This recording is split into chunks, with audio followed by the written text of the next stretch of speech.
All I wanted for Christmas this year was some good news coming out of Pakistan. And we got it. CBN News reports.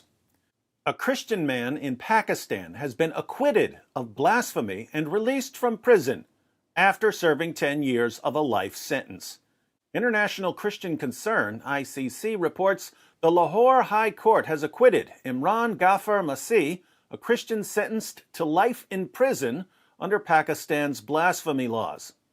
According to Imran's family, they have moved into hiding following the acquittal due to potential threats from Islamic extremists. Whoa. The Christian's family members think that they're in danger from the religion of peace even after he's been acquitted? That's a little Islamophobic. The High Court reached its decision in Imran's case on December 15th and ordered him to be immediately released. The development came as a shock to Imran's family.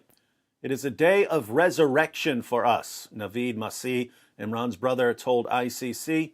God has heard our cry, and we are very thankful to him. It's a Christmas gift for us. And for everyone watching this video, my friend. Back in 2009, Imran was accused of blasphemy after he took advice from his Muslim neighbor about burning a book. He was cleaning his family's bookshop in Hajwari town, located in Faisalabad. He was about to burn some trash he collected, which included some old books and papers, when he came across a textbook with Arabic writing. Concerned that the book contained religious writings, Imran asked Haji Liaquat Ali about burning the book. Ali told Imran to burn the book, so he threw it into the fire and walked away. When the book was partially burned, Ali returned and pulled it out of the fire. He used this partially burned book to falsely accuse Imran of burning a Quran. According to Imran's family, Ali wanted to take over the storefront leased to the family's bookshop so he could expand his building materials business, which is located next door. Well, I'm sure that no one jumped to any conclusions and that the Christian was given ample time to explain himself. News of the alleged Quran burning spread to local mosques, where they even announced it over their public address systems.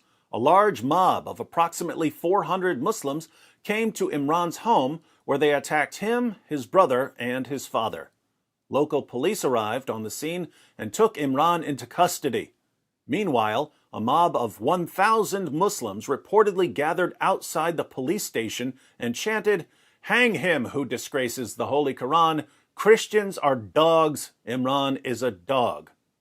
The police charged Imran with blasphemy and handed out copies of the charges against him in an effort to placate the mob. Police do love to placate mobs in Pakistan. Of course, if you always do what the mob wants, this encourages people to form mobs in order to get what they want. But hey, that's Pakistan. In January of 2010, the Sessions Court of Faisalabad sentenced Imran to life in prison and a fine of 100,000 rupees under Sections 295A and 295B of Pakistan's blasphemy laws. Over the next 10 years, Imran's case was appealed to the Lahore High Court, but was postponed nearly 70 times. According to Imran's lawyer, the appeal passed through the offices of at least 10 justices.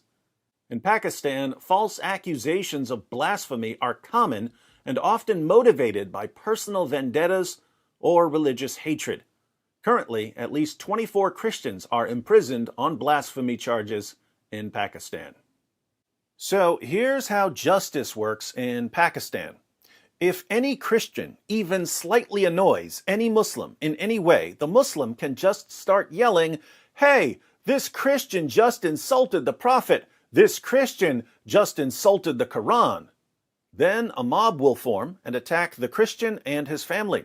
Police will show up, but there's no serious investigation. If they don't throw the Christian in jail and charge him with blasphemy, they'll be accused of siding with the Christians against the Muslims, and that's just an insult to the Quran.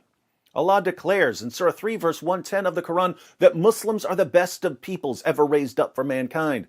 Allah declares in Surah 98, verse 6 of the Quran, that Christians are the worst of creatures. If a Muslim says that a Christian insulted Muhammad or the Quran, and the Christian says he didn't, whose side are you going to take? So, the Christian goes to jail, and he's later convicted of blasphemy and sentenced to death or to life in prison. The judges know that the case is completely bogus, but they can't just let the Christian go, because if they do, they'll be targeted by the mob as well. So, the judges pass the case around for about 10 years or so until most people have forgotten about the Christian. Then they quietly acquit him of the bogus charges. And the Christian and his family spend the rest of their lives in hiding, because that's just how things work in Islam. Let's pray that this persecuted Christian family can escape that Sharia-compliant hellhole we call Pakistan and get to an American or European nation that will protect them. Of course, when they get to an American or European nation, they'll be told that Islam is a religion of peace and tolerance, and that only racist, Islamophobic bigots are concerned about the spread of Sharia. But at least they'll be safe. For now.